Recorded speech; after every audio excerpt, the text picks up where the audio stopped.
Jeff, did you want me to get started with roll call? Yeah, that sounds great.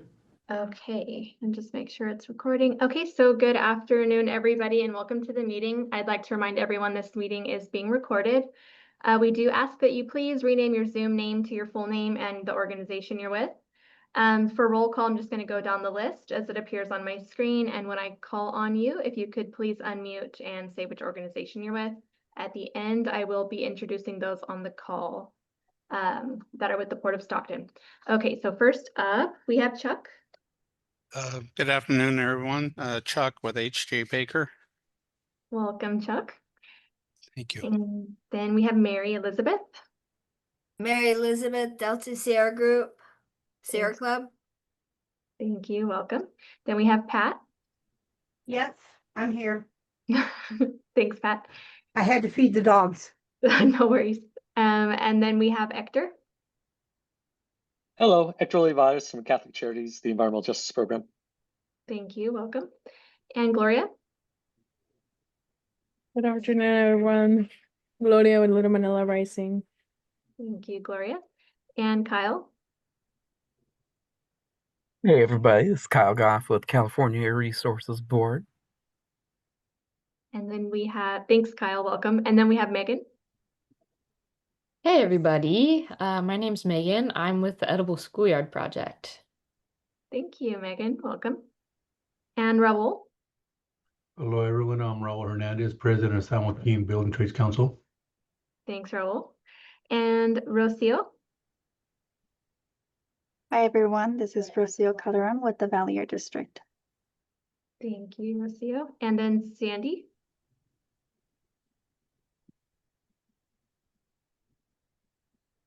Sorry about that. What's up? Hi, I'm Sandy Pabin with the Green Economy Lab.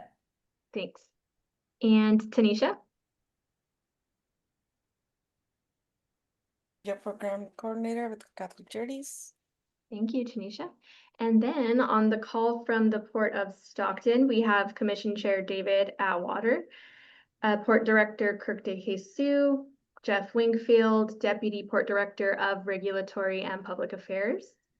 Also Sylvester, our Real Estate Marketing Manager, Daniel Orozco, Grants Management Specialist, Victoria Lucero, Public Relations Coordinator, and Karen Romero, our Environmental Coordinator. I don't think I missed anybody. I apologize if I did, and then I'll turn it back on over to you, Jeff, and start sharing screen. I think we missed Vanessa, maybe. Oh, sorry. Yes, Vanessa. Would you like to introduce yourself? Yeah, it's all good. I put myself in the chat. So my name is Vanessa. I'm also named by Ivane. I'm from Resort Delta. Happy to be here. Thank you. Welcome. Great. Thanks, everybody. Appreciate you being here. And we know we took the last month off, and hopefully everyone's having a good summer. And unfortunately, I missed the AB 617 meeting 2 weeks ago, but hope that went well. And look forward to reconnecting with everybody and getting things back going. So today we have a fairly light agenda, but we do have some pretty exciting things coming up. And that's one of the reasons Sandy is here, is to talk a little bit about the work that we're doing over at the Green Economy Lab and some very exciting news that's going on this week. Then we'll have some updates from Megan with the Edible Schoolyard, and then we'll be doing some port updates from there. So without further ado, I'll turn it over to Sandy Pabin to give an update on what's going on over at the Green Economy Lab. Thank you, Sandy. Thanks, Jeff. So welcome, everybody. Thank you for inviting me. I know a lot of you, but for those of you who might not know what we do over here, I'll give you a quick overview. So we are over at 1700 West Fremont, right across from the Red Roof Inn. We have a variety of programs. We start with high school diploma. We have a full high school diploma program, Comeback Kids with the county office. We do customer service. We do EV charging station maintenance and install. We do EV car mechanic boot camp.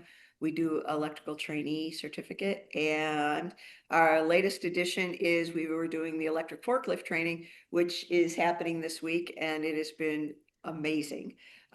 This was a long time, and it was such a group effort. When I tell you all the people that were involved, it was truly a labor of love. Wiggins Lift is the manufacturer of the forklifts that are used over at the port, and approached the CEO, Michelle, well over a year ago, and came up with this crazy idea to create a training opportunity. And she was absolutely all in.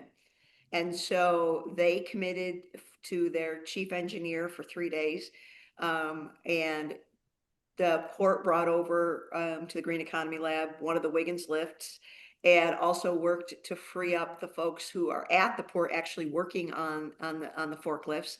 And yesterday, today, and tomorrow, these pictures, what you're seeing is the guy in the dark shirt is Chase from Wiggins Lift.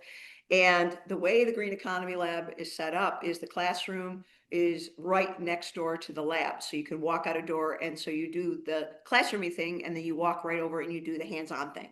And so that's very much what's been happening these last 2 days, and it'll happen tomorrow. And the feedback from the folks has been amazing. Like, there were things that they just never had the opportunity to learn or talk about. And so what you're seeing here is some of that stuff that happened. And do we have another slide too, Julia? Or is there one more of pictures from? Yep. And so what you're seeing on the picture that's on the left, that's actually the classroom. So at one point,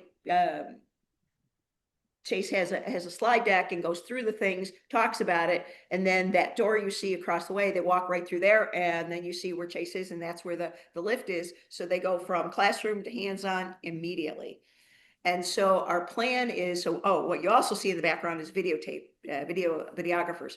What we're doing is we're taping it, and then it will be chapterized. What does that mean? That means if you want to learn about X, let's say whatever, something about a low voltage code, you click on it and it takes you to that point in the video, so that the folks who go through the training can come back to it time and time again, because it's a lot of stuff to absorb in 3 days. And then the next piece of that was we're going to create a portal where the video will also live, and then we'll have questions that you can do to be able to like refresh, if you want to know what you're doing. And then the goal is to open it up to people in the community. And one of the things the folks who are in the training we're going to work on tomorrow is, so if you were starting over, what would your prereqs be? If you knowing what you know now, what do you think folks need to do? So then what we need to do is build that. So if somebody in the community thinks they want to pursue this, we get them all the stuff they need to get started, and then we can move them into this training that we're doing now.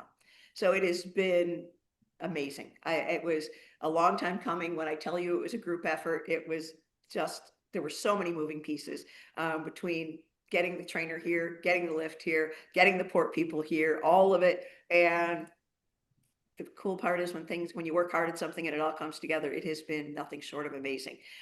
What I would say to you all, who are anybody, quite frankly, community otherwise, we'd love to have you come visit us. Just get in touch and we'd be glad to have you. So that's my quick down and dirty version. And Jeff, I know you were over today. Any things you want to add? No, it's just really, really exciting. I mean, it has been a long, we've worked really hard for the past, what has it been, at least 6 months, maybe 8 to get to this point. And we even had a few things at the last minute that weren't coming together, but then it did. And it's really exciting this is kind of the beginning of our workforce development opportunities.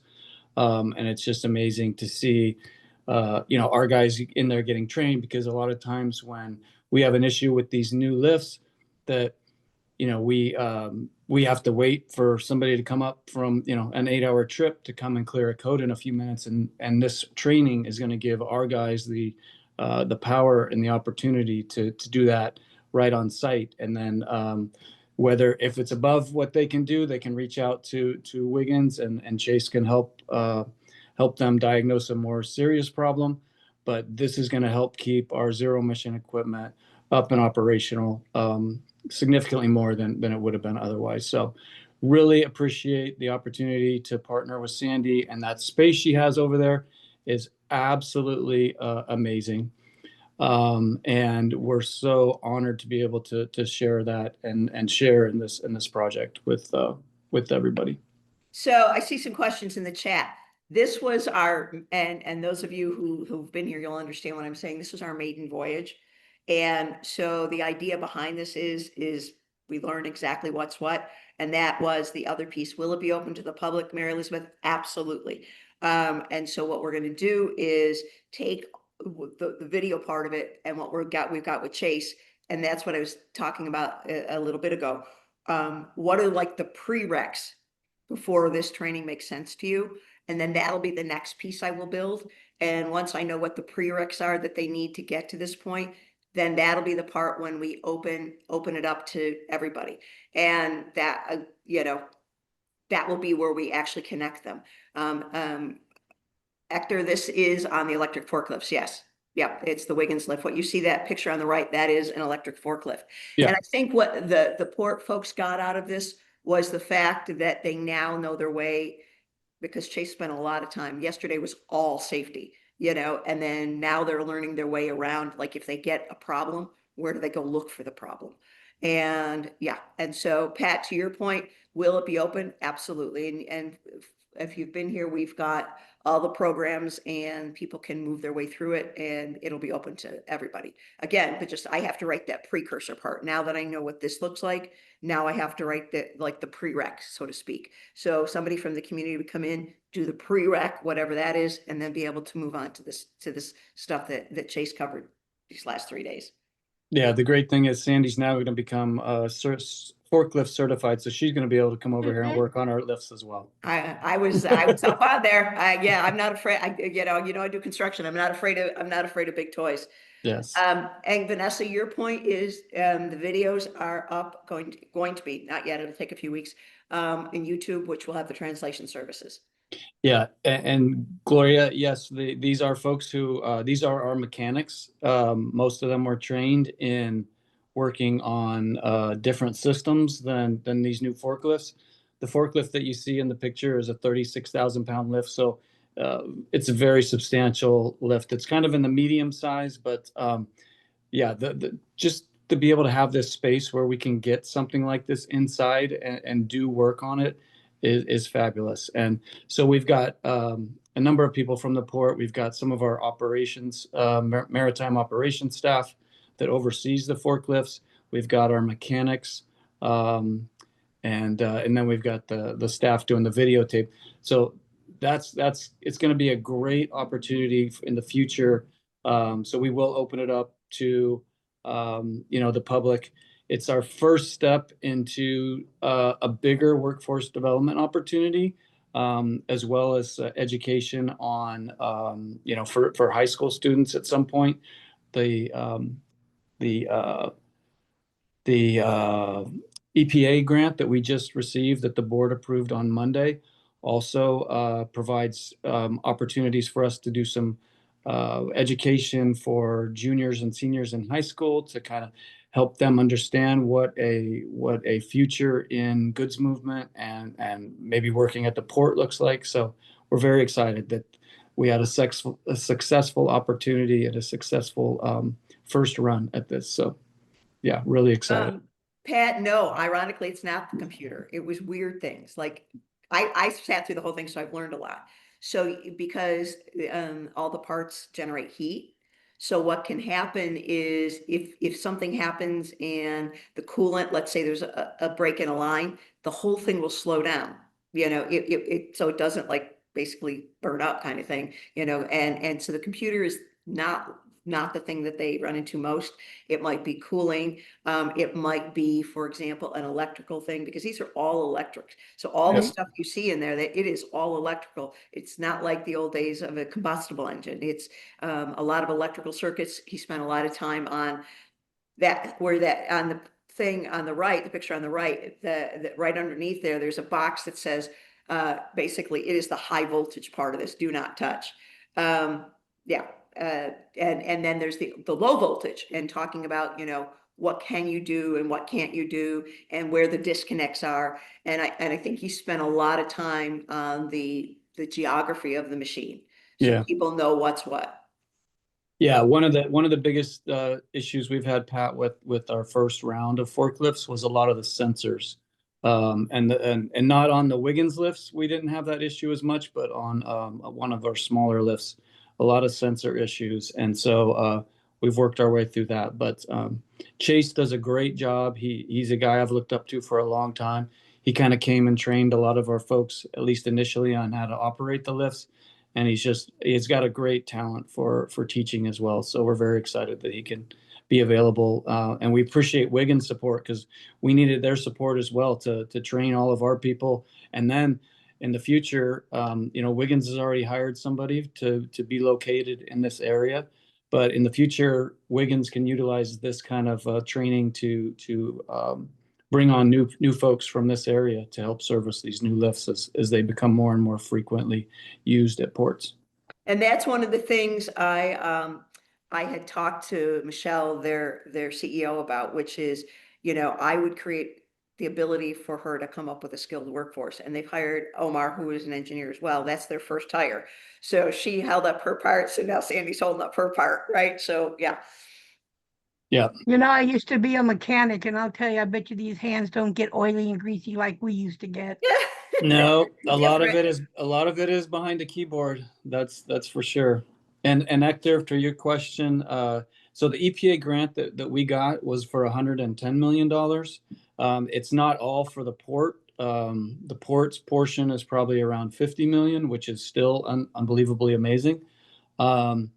We're still working through that, and we just got the approval of the board to kind of move it ahead to kind of get somebody on board to help us make sure that it's not going to shut down our electrical grid, and that we have got the backbone to help support everything.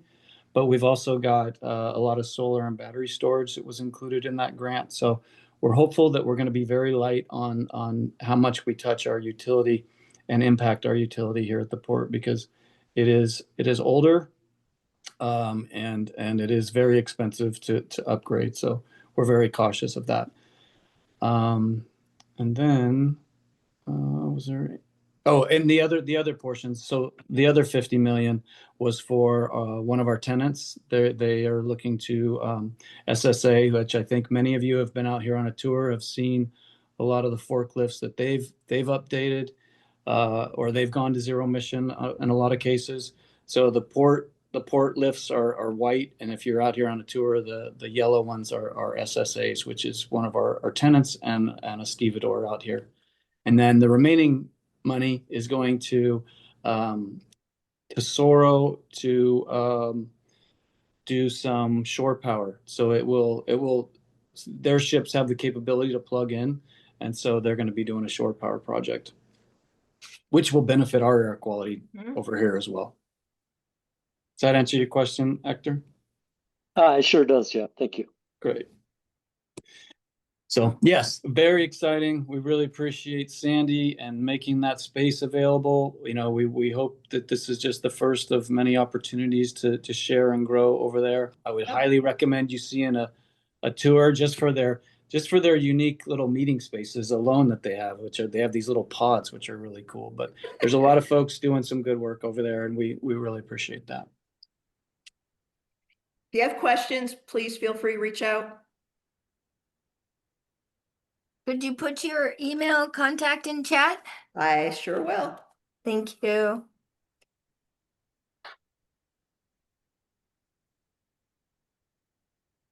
Gloria's asking if you have a newsletter.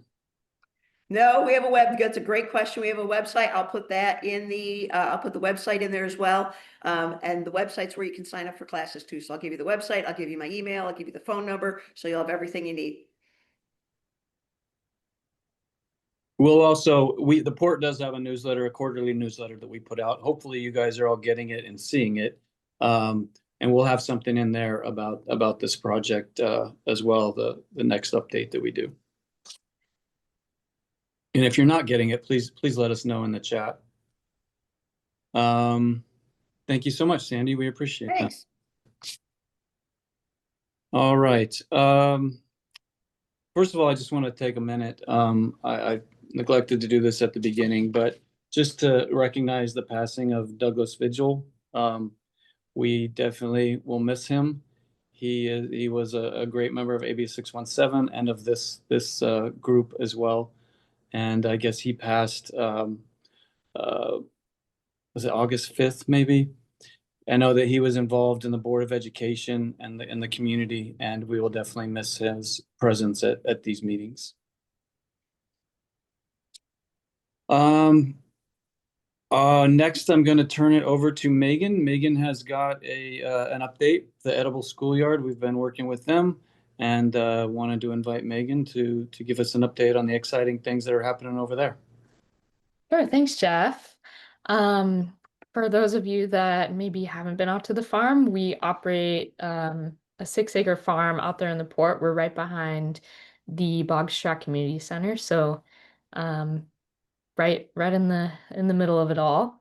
And we have had quite a busy summer on the farm. I'll share some updates of some of the events and some of the things that we're looking forward to. We just wrapped up our August Abundance Festival. And that was our biggest festival yet out there. We do 4 a year. So this was our third one. We'll have one more in October, which I'll invite you all to. But we had just over 540 people out there that day. So it was a big day, very busy. We were able to fit a bunch of people with cars and everything, which we were kind of testing out because this is one of the bigger events that we've held so far. We also had 13 tablers and vendors out there. We had a DJ.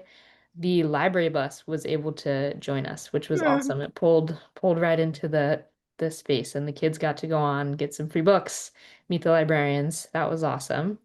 We also hosted our second plant book and school supply exchange. So we're trying to get the word out in the community that at our festivals we'll be doing swaps for garden supplies, school supplies, especially since school just started for our kids.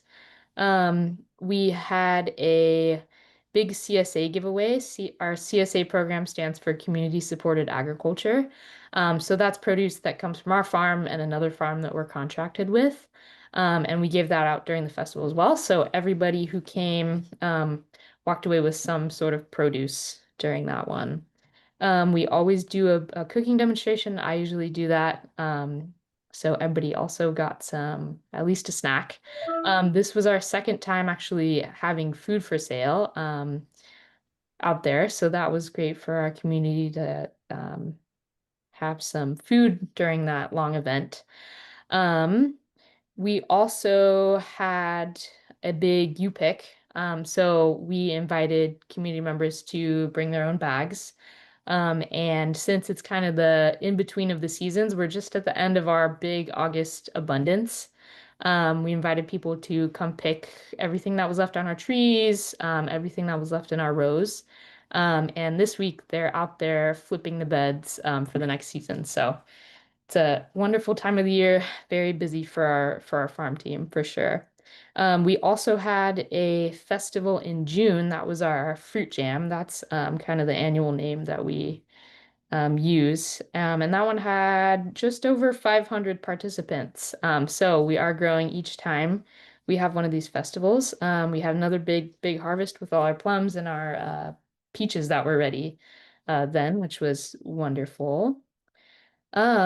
We have been working with the port to get a wonderful new shipping container for our storage. We're completely outside basically, so we're very limited in indoor space to store everything we need to operate, and that includes farm materials, education materials for our field trips that come out there. So that shipping container that we got donated was a huge help. We're still working to get it all organized.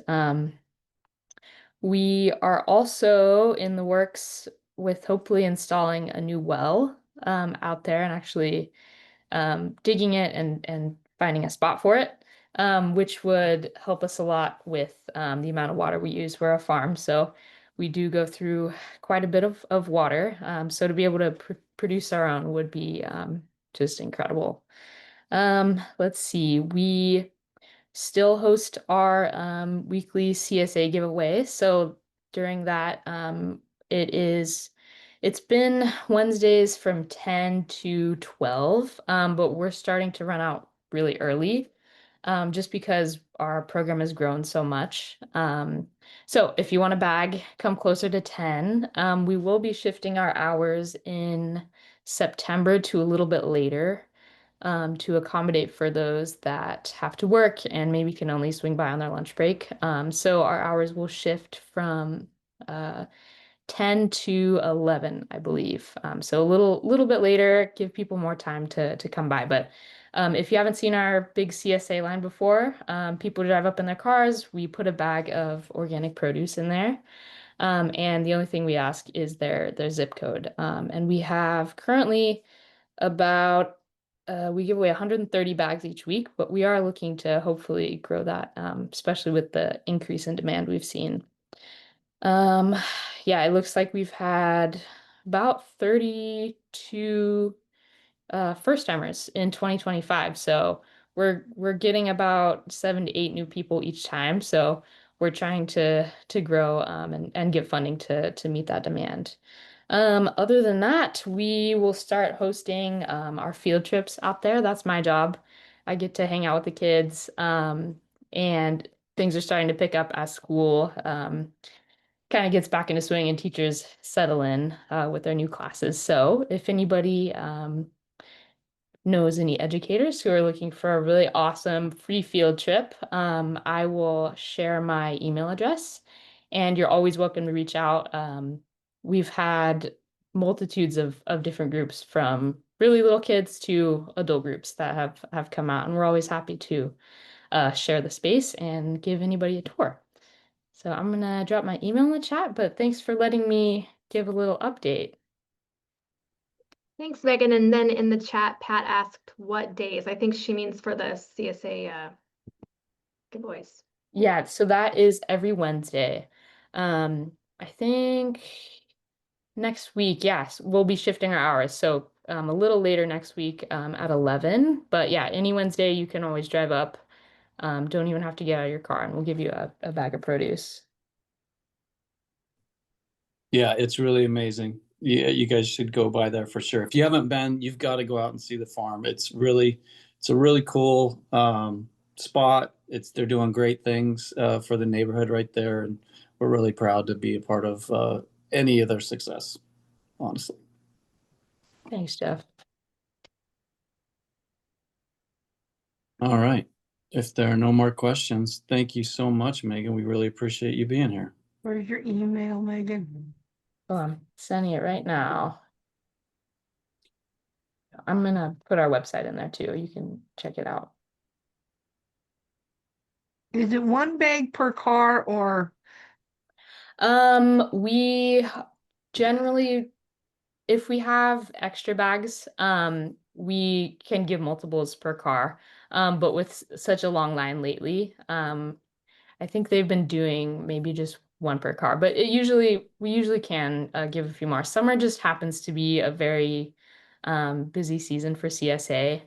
I think that's because we have a lot of fruit and tomatoes and all the stuff people love. But if you have multiple people in the car, we'll do our best to give you multiple bags.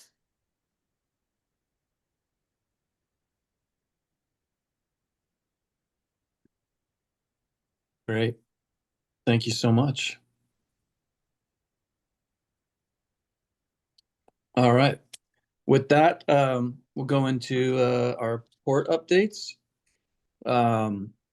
Tomorrow, actually, we've got a tour coming in, the Central California Asthma Collaborative. They're going to stop by on a bigger tour that they're doing. I believe they're out of Fresno, and they just want to come and see all of the equipment that the port is putting in place for the zero emission equipment. So we're looking forward to that. They're going to come by for a couple hours. We're going to kind of give them the tour, but really focus on our zero emission transition. So that is exciting, and we're looking forward to that. I also attended a port electrification conference down in Long Beach. It was in June. That was really well attended. As I'm sure a lot of you know, the ports are very focused on emission reduction, and so we get a lot of opportunity there to collaborate with each other. I don't want you to ever think the port of Stockton is in a silo. We constantly are communicating with big ports and small ports and getting lessons learned, trying to figure out what's working best for everybody. We got Port of San Diego, which is demonstrating a zero emission tug, and that's the first of its kind anywhere. So we get updates on that. And maybe it'd be good if we had Crowley come and talk about that sometime at the port here, which, you don't understand how much horsepower these tugs require until you try to electrify one, and then you're like, oh my goodness, I got a lot of power I've got to generate here. So it's always a good opportunity to touch base with other ports and collaborate and get lessons learned from them. Our EPA, we got our Green Marine recertification. I don't know if anybody from our team wants to share anything on that. If you do, raise your hand. But the recertification went really well. We're proud to be a part of Green Marine. We've actually got additional tenants who are now Green Marine members, and what that is really focusing your practices at the port to have the least impact possible on the environment. And so the port did that first. We were the second port in California that did it. Now I think almost all of them are Green Marine certified, or a good number of them. And then we at least have 3 or 4 tenants that also have joined Green Marine. And so that will also be a push that we do to continue to get additional tenants to sign up and participate in that program. Because it really does just help you to focus on specific best management practices, make sure that everything you're doing is in line with industry, not just standards, but industry best practices. And then to have somebody come and to do a third-party verification of those practices, it really helps kind of, we always like to say we're doing a good job, but it doesn't really matter until somebody from the outside kind of comes and sees and can validate that. And they've got a lot of experience going to other industrial facilities, so they bring those lessons learned to us as well. And then we've got our EPA Clean Ports update. As I mentioned, we took that to the board on Monday. That was very exciting to get that hurdle passed. And then Daniel is going to update us on other Clean Ports activities. Hi, everyone. As Jeff mentioned, the grant went up to the board, got approved, so we are able to move forward. It puts us in a great position. We're able to utilize some of the funds for design and engineering and figuring out how we're going to power a lot of the equipment that's going to be produced. The port is also reaching out to our subawardees for their subrecipient agreement. So once that gets approved as well, we're able to work with other organizations such as Sandy's, that is with the workforce development program, along with the schools for the high school students. So that's exciting, and we're hopefully trying to get those agreements done by the end of the next 2 quarters and get started real soon. Thank you. Great. Thanks, Daniel. And then, so school started. I can't believe it. I think when did school start, Mary Elizabeth? Was it a month ago almost? It was really early. I couldn't believe it. But school started, and we were able to. There's a new principal out at Washington Elementary. We introduced ourselves to her. We were able to kind of meet and talk about needs that they have. They do not have a parent-teacher association to be able to work together to generate funds for additional school supplies and things that other schools do. And so the port, through its employee association, has been able to partner with the school. And one of the things the new principal asked was if we could help provide new backpacks for all the students. And so thankfully, through the funds we've generated through the golf tournament, we were able to provide those backpacks to all the members of the school.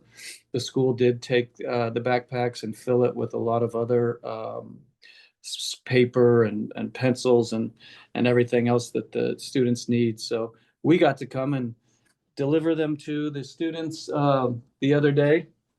Very exciting on one of the first couple days of school.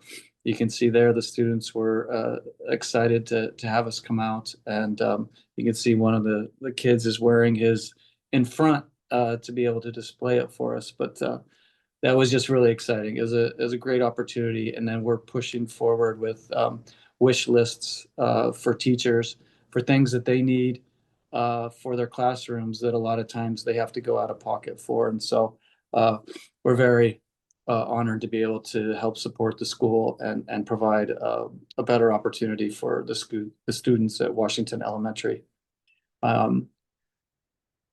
Julia or anybody else from the team, anything else to add on Washington updates? Yeah, so while we are talking about Washington, we are doing our clothing drive. I have the flyer towards the end of this presentation, but we'll make sure to send that out to this group. So we're doing it through October 17th, and it is for students and for parents. So basically all sizes. If you're cleaning out your closets, reach out. You can drop it off at the port. We can pick it up if it's large. So yeah. Great. Yeah, there's a huge need. I mean, some of the stories that some of the teachers have shared with us about, little girls in class when it's freezing cold outside and, they don't have the funds to be able to afford shoes, so they're still wearing sandals, at the end of November when, it's, 40 degrees outside. So there's a lot of opportunity there to be able to help support, the students and help them really focus on the most important thing, which is learning and trying to do their schoolwork instead of the bare necessities. So we're trying to be able to offset some of those needs there at the school. I think that Megan gave an update on the container. I just wanted to note that, yes, that the container we were able to donate also was through funds from the golf tournament, which was great. That's going to be a whole storage area for them. And they've been having some issues out there with some thefts. There was also a fire not too long ago. So we've also asked, our port police they've included the edible schoolyard and some of the areas of Boggs Tract in their daily rounds. And so we're trying to keep more of an eye out. And so we're happy to be able to provide that container through the Employees Association again. And then Gloria asked, is this an ongoing clothing drive? Julia? Yes, so for this one, we just put an end date for October 17th. And then we'll likely extend it once that date comes and focus more on winter. But yeah, you can reach out to us all year long if you have some. Yeah. Don't tell anybody else, but we try to put a date there to try to get people to kind of light the fire a little bit, to go in and clean up and bring your things in. But we will not turn away clothing for the Boggs Tract Community Center or the school at any point. And then Mary Elizabeth, you have your hand raised. Thank you. Yeah, I was wondering if the farm is in the city or in the county part. That is a really good question. Megan, if Megan is still on, maybe she knows, but probably not. That whole area is just kind of, it's almost like a Rubik's Cube or a Tetris puzzle where there's cutouts all over the place for county and city. So I can get Yeah. back to you on that. I'm not exactly sure. I believe we are on city land. I know we're on city water. Oh, So Water. yeah, so I believe it is city property. yeah, but we can verify. Mary Elizabeth, is there any reason why that is No, just in terms of, whether or not the sheriff, who has jurisdiction for the county area out there, is showing much of a presence. So that's all. Yeah. Megan, do you happen to know with any of the issues you guys have had recently, who came out? Was it anybody from law enforcement come out to visit you guys? I'm not positive. We had part of our tractor stolen pretty recently. I'm not exactly sure who came out. Okay. But yeah, I'm super excited about the storage container because we do have quite a few items go missing. Yeah. So it'll be such a big help. And thankfully the fire was fairly close to the air quality monitoring station, I believe, and I don't believe any major damage happened. I don't know if anybody Yeah, from I think they caught it just in time. A Good. couple of our fellows caught it. So yeah, I think the air quality station was okay. Yeah. But it was Good. a close call for sure. Yeah. Yeah. And so on the left, there's a picture of two brand new fast chargers from ChargePoint. So the port we just finished installing, we got 10 chargers from through the Energize program. That's a state program, so we were able to offset a lot of the costs for new chargers. We just installed 10 of them near the facility here at the port to be able to charge our cargo handling equipment, our electric. We have at least 4 electric vehicles that are used to deliver mail and just to for errands and other activities that employees can use. And so we've got the capability now to do fast charging instead of we were using 110 previous to that. And that took about 2 days to charge versus, with these we can charge in just a few hours. So that's been great too, and another tool for us to continue to reduce emissions. Then we've got our coastal cleanup event coming up on September 20th. We're very excited about that. One of the things we're going to be doing on that as well is partnering with the Edible Schoolyard to, I think half of the group is going to go to a cleanup site within Boggs Tract, and the other half is going to end up going to the Edible Schoolyard and doing some activities that they have for us to help them with their maintenance and things. And Julia or Megan, I don't know if you guys have any more clarification on what we'd be doing at the farm.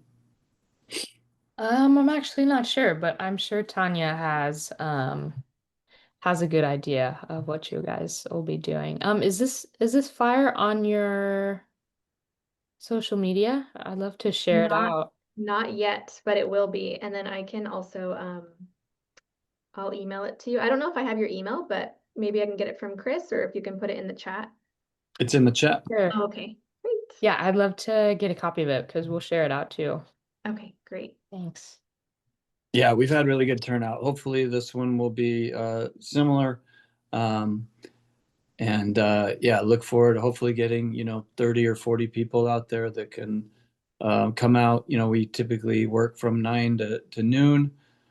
Some days, some of the volunteers bring out food afterwards. I think that's probably something that we might want to offer, because it really, while it's great to collaborate and have some conversations while we're doing the work, it was really nice the last time we did it to be able to kind of sit down afterwards and relax a little bit over some food and have some discussion. So we will look into that as well. And then okay, we talked about the Washington Elementary, and then our jobs board continues to be strong. We're going to continue pushing this. And if you don't know what it is, it's basically a lot of the people were coming to, knocking on the port administration building and looking for work after they've heard the port is a great place to work. And we said, yes, we are. We've got about 100 jobs within the Port of Stockton administration. but that's just one door you're knocking on. There's 120 other doors with our tenants. And so we wanted to provide a place where somebody from the outside could easily access any job that was available within the port property. And so Julia has helped to get a great tool on our website to be able to provide action or access to those jobs. And Julia, if you could share a little bit more about that. Yeah, so we do have 2 tutorials that are now on our YouTube channel. So when a tenant does have a job that they want to post, we're now able to just send them a link. And then we also, if they need assistance, we're happy to go out and help them sign up. So yeah, we actually just had a new tenant sign up. I believe it was Flip Furniture is the name. They posted a job, they've hired somebody. So yeah, we're just chipping away at getting more and more tenants signed up, and it's exciting to see it develop. Yes, absolutely. So if you're a tenant, and Chuck, I think you may be the only one. If you've got a job available, please reach out. You can, we're happy to help you, and these videos walk you through step by step on how to do it. And so it's so either way, either the video or in person, we're happy to help and to make this thing a tremendous tool for the citizens of Stockton and San Joaquin County. All right. I think that was our last update. I don't know if Sylvester, I don't know if you had any updates this month. Yeah, no, nothing specific, just that things are very active in terms of tenants moving in and out and renewing leases for longer terms. It's just until we get a settling of all the tariffs, there's still going to be that kind of activity and a lot of activity for new space, despite that the market, we did some market data and found that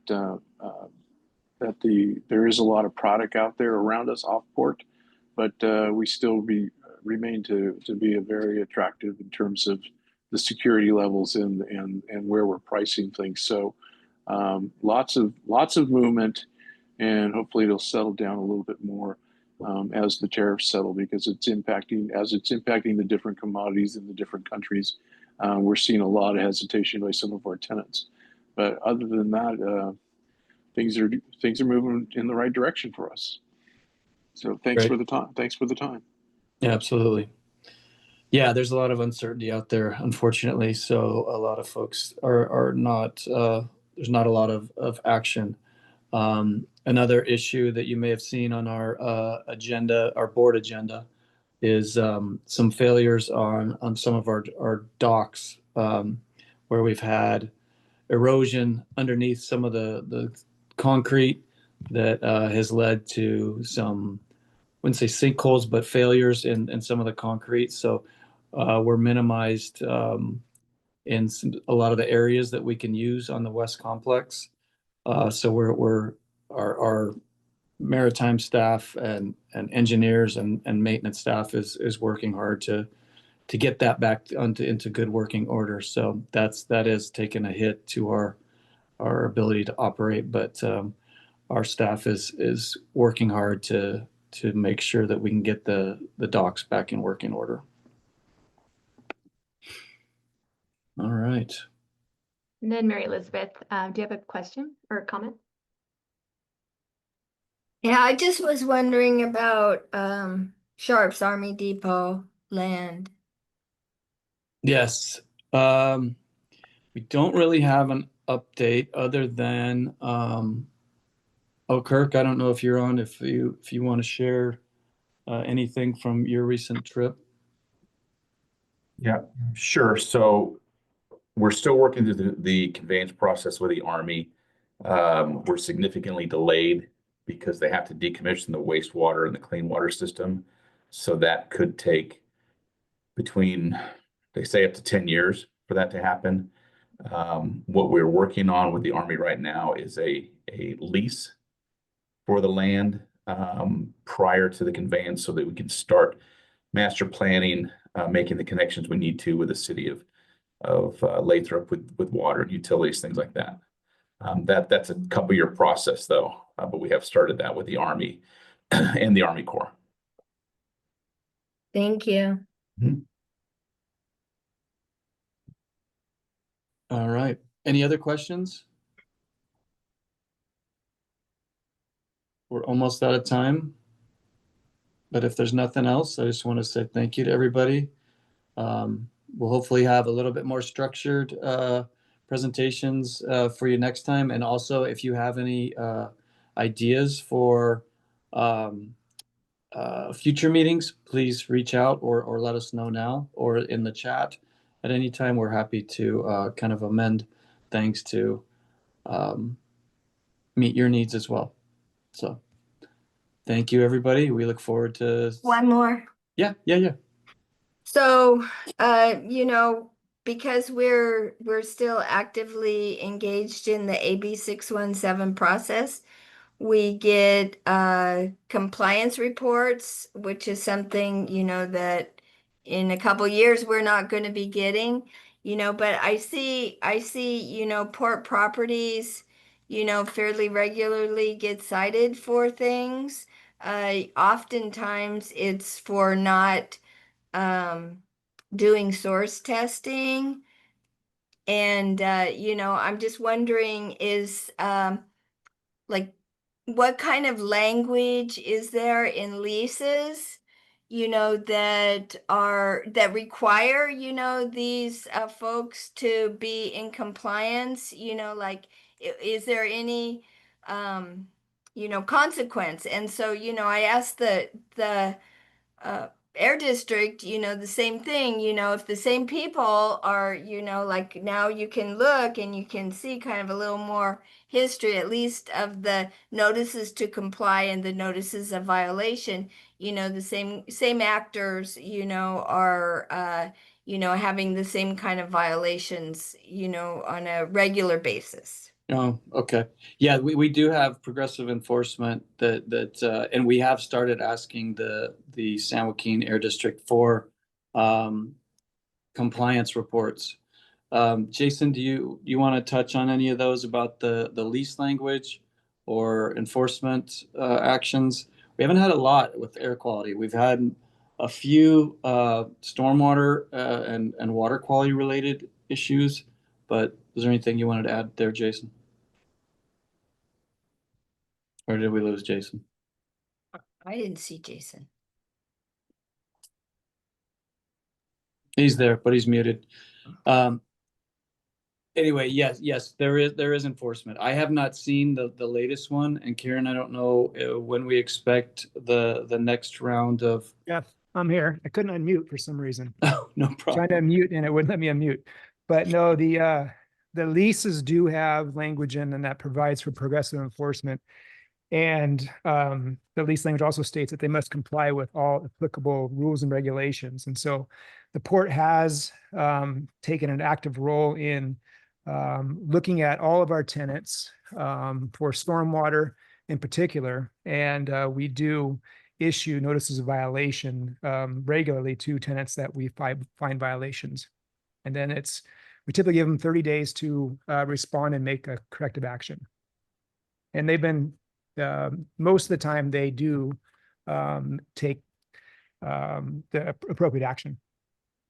If you'd like, we can actually, we'll take a look at the most recent violations from the air district, and we can report back at the next meeting as far as if we start to see, because I think we've only received one or two on the PRAs, and so we'll look back and we'll see if we've got repeat offenders that need to be addressed. But I don't recall that being an issue the last time, but we can report back on that, Marilyn. It's in the AB 617 Stockton page. It's listed under other documents. It's not, really obvious where to look there for those quarterly enforcement reports. Okay. And yeah, and they're very brief. They don't include, any information to speak of except very brief. Have you seen repeat offenders on there? Yes, I have. Okay. Yeah. All right. We'll That's- take a look. And we can report back on that. Okay. All right. Well, thank you all. If there's nothing- Harry has his hand raised. Oh, yeah. Yeah, I apologize for being late, but I got it just in time. Who would be the point of contact for the job postings? So I can put you, we just got two job postings that came in through Teams. Oh, amazing. Yeah, that would be Julia. Okay, I'll write you into my human resources and see. Thank you. Okay, great. Thank you so Thank much. you. Thanks for being here, Harry. That's great. Anybody else? Sorry, I can't see the hands. No other hands. All right. Well, thank you everybody so much. We appreciate it. Again, look forward to seeing you. Have a great rest of your summer, and we'll see you next month, if not before. Thank Take you. care. Great meeting, Jeff and Julia. Thank you. Thank you. Thank you. Bye.